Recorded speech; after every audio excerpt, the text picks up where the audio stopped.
I don't think that the oil companies are doing it the right way. It's about the dollar. You can't swing the proverbial cat in South Texas without hitting a drilling rig. Since they ramped up fracking in 2008, the number of producing oil and gas wells has skyrocketed. This Texas Railroad Commission map shows the number of completed wells between May of 2008 and January 6th of this year, roughly 13,000. A 2012 UTSA study shows oil provided more than 116,000 jobs, pumping more than $61 billion into the economy, and more than $2.2 billion in tax revenue. Some analysts believe by the end of 2015, it could become the largest standalone energy project in the world. It's so big, you can actually see the Eagle Ford Shale from space. But along with all the wonderful things the Eagle Ford Shale has brought to the surface, it's brought something no one wants. The whole house was just swaying, just like a boat in water, real soft. Cynthia Dupnik says she knows the oil boom has done far more than shake up the area's economy. And everything was kind of rattling. She says on my shelves. It is literally shaking the ground on which they live.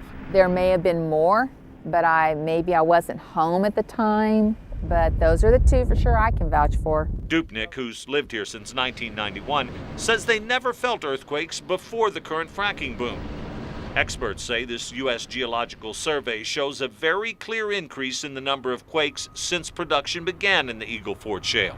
It's definitive that some of them are, but you don't know which ones. Cliff Froelich has been studying earthquakes for 40 years. If this, instead of being a 6.4, had been a 5.4. The UT researcher says there have always been earthquakes in Texas, but there's no denying the research. For any individual earthquake, you can't prove 100% that it was caused by humans or not.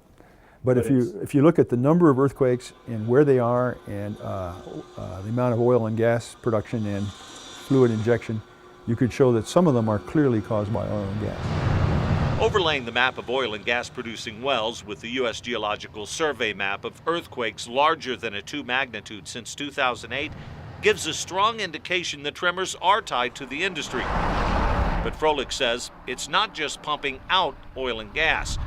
More may be caused by getting rid of the waste. The frack water comes back, and it's dirty water. You can't just dump it in the creek, and so you have to dispose of it. And one of the cheapest ways to dispose of that is to pump it in some other well down in the ground. Froelich says proof may be the 4.8 magnitude quake which rocked the area in October of 2011. The epicenter was near Fasching. Less than half a mile from Fasching, this frack water injection well. The ones I've studied, most of those earthquakes tend to be pretty close, say within a mile or so of an injection well. And so it looks like the injection to dispose of frack fluids may well be responsible. Injecting the frack water, according to Froelich, may act as a lubricant, causing small plates to shift, possibly creating hundreds of quakes no one even feels. If there is a positive side, most of the drilling is done in less populated areas. The tremors are relatively small and not really dangerous.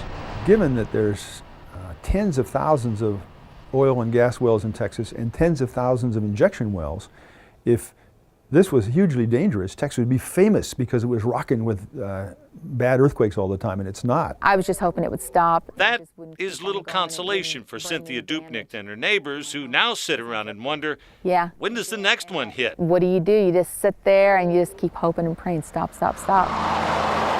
They may not stop.